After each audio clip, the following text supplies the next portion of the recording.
Welcome to Kenton's videos. Enjoy the video. In this video, I will explain how to fix Chevy Malibu engine power reduced. First, connect an OBD-ROMAN2 scanner to retrieve any diagnostic trouble codes. These codes provide crucial clues about the underlying issue. Next, visually inspect your throttle body for any visible carbon deposits or sticking. A dirty throttle body can severely restrict airflow. Finally, ensure your mass airflow sensor is clean and properly seated in its housing. A faulty MAF sensor often triggers this warning. Many times, the engine power reduced message stems from a problem with the accelerator pedal position sensor.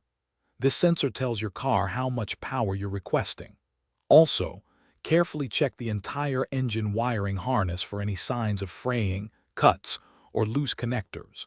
Even a small wiring issue can cause significant problems.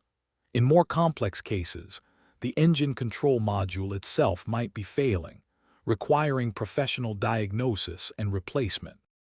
A restricted fuel supply can also trigger the engine power reduced warning.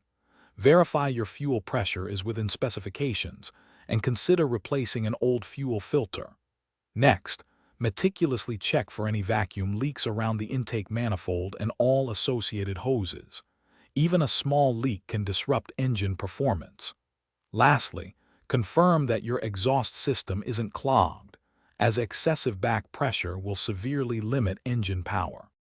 If you've performed these checks and the engine power reduced message persists, it's time to consult a certified mechanic. They have specialized tools and expertise for deeper diagnostics.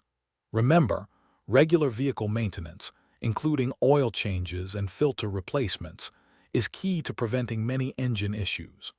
Always address warning lights promptly. Ignoring them can lead to more extensive and costly repairs down the road.